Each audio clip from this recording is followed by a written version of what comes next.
Hello बच्चों, आप देख रहे हैं चैनल फिजिक्स विद्यालय, जहां ज्ञान किताबों से नहीं अनुभवों से मिलता है। मेरा नाम एसके चौधरी है और आज हम लोग करेंगे वेक्टर्स का लेक्चर 10, जिसमें हम लोग स्टडी करेंगे geometrical meaning of dot product of two vectors. Dot product of two vectors का जियोमेट्रिकल मीनिंग। तो स्टार्ट करते हैं। Geometrical meaning of dot product of two vectors में आ जाता है प्रोजेक्शन।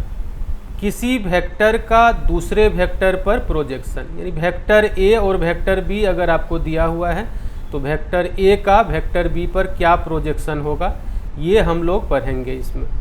तो बहुत ही इम्पोर्टेंट टॉपिक है ये वेक्टर का, और आईटी मेन में, नीट में इससे क्वेश्चन बार बार पूछे जाते हैं, तो इसको बारीकी से समझने की ज़रूरत है।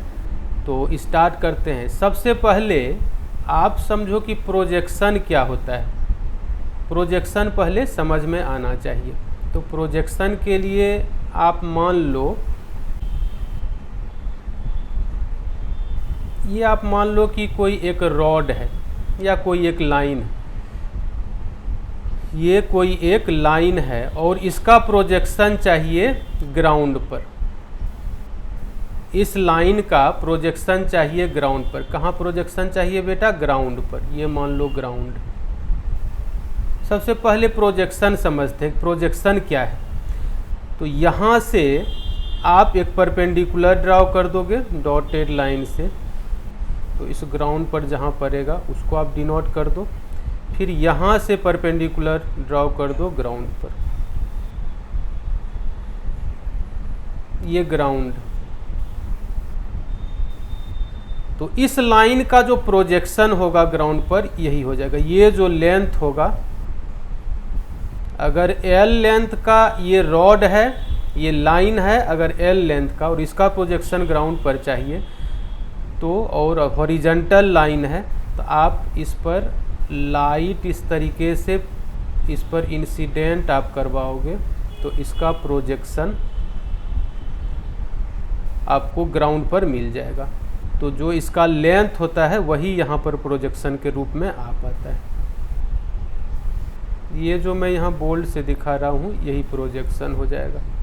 अगर हॉरिजॉन्टल कोई रॉड है उस पर लाइट आप अगर इंसिडेंट करवाते हो तो उसका यहाँ पर जो प्रोजेक्शन आएगा ये एल के बराबर आ जाएगा।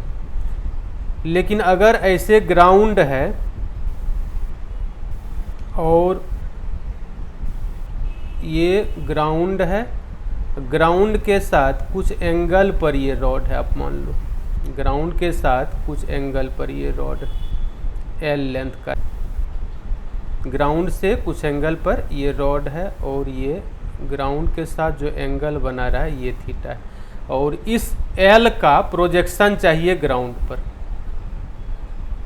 एल का क्या चाहिए बेटा? प्रोजेक्शन चाहिए ग्राउंड पर। ये देखो ये इंड तो टच में ही है ग्राउंड के, तो यहाँ पर परपेंडिकुलर ड्रॉ भी करेंगे तो यही पॉइंट ही हो जाएगा। यहाँ से दूसरे इंड से इस पर परपेंडिकुलर ड्रॉ करना है, और परपेंडिकुलर ड्रॉ करने पर जो ये पार्ट आपको दिख रहा है यहाँ तक, ये पार्ट, ये होता है एल का प्रोजेक्शन इस ग्राउंड पर। यानी अगर आप इस पार्ट को x अगर आप मान लेते हो यहाँ तक, तो x हो जाएगा l का प्रोजेक्शन ग्राउंड पर। यानी projection of l on the ground ये x होगा, और x का वैल्यू हो जाएगा l cos theta. Theta angle के लिए ये बेस होता है 90। थीटा एंगल के लिए सामने का साइड परपेंडिकुलर और ये बेस होता है 90 के सामने का साइड हाइपोटेनस। तो base is equal to hypotenuse cos theta आप ऐसे याद रख सकते हो। आप क्या याद रख सकते हो बेटा? Base is equal to hypotenuse, hypotenuse cos theta. Base is equal to क्या याद रखना है? Hypotenuse cos theta. तो बेस यहाँ x आप लिए हो जो प्रोजेक्शन हो जाएगा, और हाइपोटेनस है l cos, और थीटा तो थीटा ही है l cos theta. Projection of L on the ground क्या हो जाएगा? L cos theta. तो प्रोजेक्शन आपको समझ में आ गया होगा जैसा मैं मान रहा हूँ। उसके बाद हम लोग आते हैं वेक्टर पर। तो वेक्टर का जो प्रोजेक्शन होगा वो दो तरीके का प्रोजेक्शन पूछा जाता है, एक स्केलर प्रोजेक्शन, एक वेक्टर प्रोजेक्शन। तो स्केलर प्रोजेक्शन को भी हम लोग समझेंगे। अगर वेक्टर प्रोजेक्शन पूछा जाता है तो वेक्टर प्रोजेक्शन को भी समझेंगे कि उसको कैसे निकाला जाएगा। तो आप इसके बाद हेडिंग कर दो projection of vector A on vector B. Projection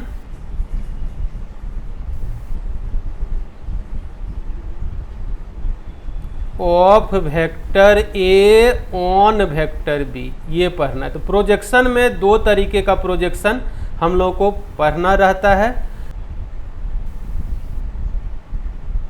पहला स्केलर प्रोजेक्शन, स्केलर प्रोजेक्शन, और दूसरा होता है वेक्टर प्रोजेक्शन।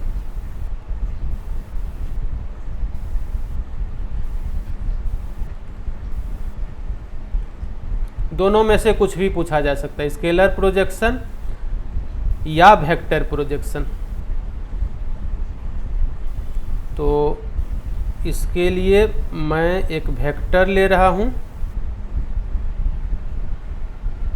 वेक्टर बी,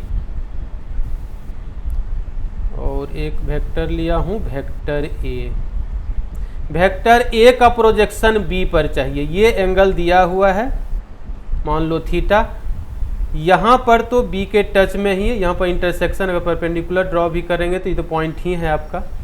यहाँ से डॉटेड लाइन से परपेंडिकुलर ड्रॉ कर देना है वेक्टर बी पर।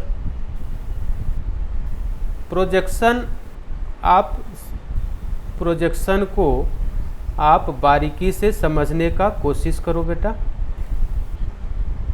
ये जो परपेंडिकुलर ड्रॉ किया जाता है तो वेक्टर बी पर जो आपको लेंथ एक दिख रहा है, आप मान लो ये पॉइंट ओ है, ये पॉइंट ए, और यहाँ मैं लिया हूँ बी पॉइंट। तो ये जो ओ बी लेंथ आपको दिख रहा है, ओ बी ही यहाँ पर होता है projection of A on B. इसको आप मान लो x। ये जो ओ बी लेंथ है यही होता है projection of vector A on vector B. यहाँ पर जो ओ बी लेंथ है जिसको मैं x लिया हूँ, यही है projection of vector A on vector B. Vector B पर प्रोजेक्शन यही है x। और x is equal to, x है थीटा एंगल के लिए बेस, तो base is equal to hypotenuse cos theta होता है। तो हाइपोटेनस है a, यानी 90 के सामने का साइड हाइपोटेनस, a का मैग्नीट्यूड वो है a, और कॉस थीटा यानी a कॉस थीटा, यहाँ पर जो x का वैल्यू आया a कॉस थीटा वही है projection of vector a on vector b। तो डॉट प्रोडक्ट के साथ इसका क्या कनेक्शन है, तो आप फॉर्मूला पढ़े हो a dot B equals to A B cos theta. यहाँ से आप निकाल लो a कॉस थीटा, वो हो जाएगा a dot B by B. यहाँ से आप निकाल लो a कॉस थीटा, ये क्या हो जाएगा बेटा a dot B by B. तो यही आया projection of vector A on vector B. ये जो a कॉस थीटा का यहाँ पर वैल्यू आ जा रहा है, a कॉस थीटा ही क्या है projection of vector A on vector B. तो आप यहाँ पर लिख लो प्रोजेक्शन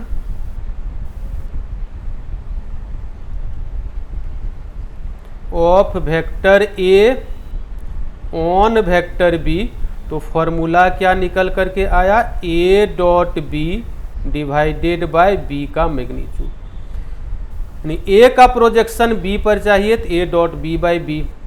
अगर आपसे पूछ दे कि b का प्रोजेक्शन a पर निकालिए तो a dot B by a लिखा जाएगा। यानी ऊपर a डॉट बी हमेशा रहना है, नीचे जिस पर प्रोजेक्शन चाहिए उसका मैग्नीट्यूड, यानी b पर प्रोजेक्शन चाहिए तो b का मैग्नीट्यूड, a पर प्रोजेक्शन चाहिए तो a का मैग्नीट्यूड। ये फॉर्मूला आपको याद रखना है। और ये जो फॉर्मूला आया यही है scalar projection. a dot B by B जो प्रोजेक्शन मिल कर के आया, जो प्रोजेक्शन वैल्यू आपका आया, यही क्या है, स्केलर प्रोजेक्शन। इसी को बोलते हैं स्केलर प्रोजेक्शन। इसी को क्या बोलते हैं बेटा, स्केलर प्रोजेक्शन। स्केलर प्रोजेक्शन बोलते हैं इसको, स्केलर प्रोजेक्शन इसी को कहा जाता है, स्केलर प्रोजेक्शन। उसके बाद वेक्टर प्रोजेक्शन देखते हैं कि वेक्टर प्रोजेक्शन क्या है।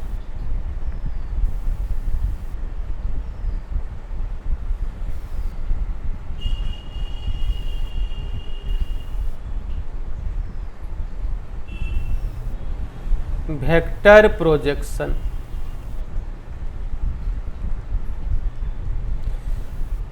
आपको वेक्टर प्रोजेक्शन चाहिए तो vector projection equals to vector projection of vector A on vector B, ये आपको चाहिए। तो स्केलर प्रोजेक्शन आपको क्या मिला, A dot B by B, ये मिला। और वेक्टर प्रोजेक्शन चाहिए, यानी ये जो स्केलर प्रोजेक्शन मिल रहा है ये लेंथ मिला और इसका जो डायरेक्शन होगा वो वेक्टर बी के डायरेक्शन में होगा। तो vector projection of A on B ये आपको चाहिए। तो ये स्केलर प्रोजेक्शन लिख लेना है बेटा, इसको याद रखो, स्केलर प्रोजेक्शन लिख लेना है। और इस प्रोजेक्शन के डायरेक्शन में यूनिट वेक्टर, इस प्रोजेक्शन के डायरेक्शन में यूनिट वेक्टर जो लिया जाएगा वो वेक्टर बी के डायरेक्शन का यूनिट वेक्टर हो जाएगा। यानी ये मैग्नीट्यूड हो गया और बी के डायरेक्शन में यूनिट वेक्टर, बस ये याद रखना है। Scalar projection A dot B by B और बी के डायरेक्शन में आपको ये प्रोजेक्शन चाहिए तो बी कैप मतलब बी के डायरेक्शन में यूनिट वेक्टर। फिर A dot B by B और आप पढ़े हो बी कैप के लिए पढ़े हो बी वेक्टर बाय बी का मैग्नीट्यूड, ये बी कैप होता है। बी के डायरेक्शन में यूनिट वेक्टर तो वेक्टर बी बाय बी, बस ये लगा देना है। फॉर्मूला जो आपको आएगा वो मिलेगा A dot B by B, नीचे हो जाएगा B square, B into B, और इसका जो डायरेक्शन, ये आपका स्केलर वैल्यू आया, इसका जो डायरेक्शन होगा वो बी के डायरेक्शन, यानी बी वेक्टर जो आपको दिया हुआ रहेगा वो यहाँ रख देना है। यही आया projection of A on B. और ये कौन सा प्रोजेक्शन है, तो वेक्टर प्रोजेक्शन। ये कौन सा प्रोजेक्शन है, वेक्टर प्रोजेक्शन है। तो vector projection of A on B आपको याद रखना है, ये डायरेक्ट ये फॉर्मूला रट लेना है। Vector projection of vector A on vector B आपको याद रख लेना है, A dot B by B square और इनटू में बी वेक्टर। क्या याद रखना है बेटा, A dot B by B square into में बी वेक्टर। ये वेक्टर फॉर्म में आपको वेक्टर प्रोजेक्शन मिल जाएगा। स्केलर प्रोजेक्शन में जो आपको याद रखना है वो याद रखना है A dot B by B. ये क्या है, scalar projection. A dot B by B क्या है, स्केलर प्रोजेक्शन। स्केलर प्रोजेक्शन मैं यहाँ लिख दिया हूँ, A dot B by B scalar projection के लिए याद रखना है, वेक्टर प्रोजेक्शन के लिए याद रखना है A dot B by B square into vector B. बस ये दो फॉर्मूला आपको याद रखना है डायरेक्ट प्रैक्टिस करके। और इस पर क्वेश्चन देखते हैं। इस टाइप का क्वेश्चन इसमें पूछा जाता है, what will be the projection of vector A, और वेक्टर ए दिया हुआ है I cap plus 2j cap on vector B, और ये दिया हुआ है I cap plus j cap. यानी वेक्टर ए का प्रोजेक्शन बी पर चाहिए तो स्केलर प्रोजेक्शन का भी ऑप्शन दे सकता है। अगर स्केलर वैल्यू दिया हुआ है तो स्केलर प्रोजेक्शन निकालना है, नहीं तो कभी कभी क्या करता है वेक्टर फॉर्म में दिया हुआ रहता है तो बी पर प्रोजेक्शन चाहिए तो आई प्लस जे लगा हुआ रहेगा, क्योंकि फॉर्मूला में ही है A dot B by B square into B vector, तो ये बी वेक्टर उसमें ये चीज़ लगा हुआ रहेगा। तो वेक्टर प्रोजेक्शन अगर पूछा जाएगा तो वेक्टर फॉर्म में ऑप्शन दिया हुआ रहेगा, तो ये चीज़ का ध्यान रखना है। स्केलर प्रोजेक्शन आप निकाल लो पहले, स्केलर प्रोजेक्शन तो क्या पढ़े बेटा, A dot B by B, यानी ए का प्रोजेक्शन बी पर चाहिए तो A dot B by B. A dot B यहाँ से आएगा ए एक्स बी एक्स, यानी 1 into 1 plus A Y B Y है 2 और बी वाई है 1, तो ये 1 + 2 3, और नीचे b का मैग्नीट्यूड हो जाएगा √i का कोएफिशिएंट का स्क्वायर, यानी 1 स्क्वायर प्लस 1 स्क्वायर, i का कोएफिशिएंट का स्क्वायर प्लस j का कोएफिशिएंट का स्क्वायर, ये आ जाएगा 3/√2। अगर स्केलर प्रोजेक्शन का ऑप्शन दिया हुआ रहेगा तो ये ऑप्शन करेक्ट होगा। वेक्टर प्रोजेक्शन का अगर ऑप्शन दिया हुआ है तो दोनों में से कोई एक ही ऑप्शन देगा, वेक्टर प्रोजेक्शन। तो फॉर्मूला बस डायरेक्ट आपको याद रखना है, a.b/b², और यहाँ पर b वेक्टर इसके साथ ये स्केलर हो गया, ये b वेक्टर प्रोडक्ट में रहेगा। a.b/b आप निकाले हुए, आपको चाहिए a.b/b², a.b तो 3 है, b² चाहिए तो इसका स्क्वायर कर देना है, √2 का स्क्वायर 2, और यहाँ पर b वेक्टर यानी i + j, तो ये ऑप्शन दिया हुआ रहेगा, यही करेक्ट हो जाएगा। तो ये दो फार्मूला बहुत इंपॉर्टेंट फार्मूला है, नीट में और आईटी मेन में ये पूछा जाता है, तो इसको बारीकी से समझ लेने की ज़रूरत है। तो आज मैं वीडियो यहीं एंड करता हूँ। बेटा आप शुरू से अंत तक वीडियो को देखो, बिल्कुल समझ में आएगा। और आपको वीडियो कैसा लगा ये कमेंट करके बताना है। Thank you for watching.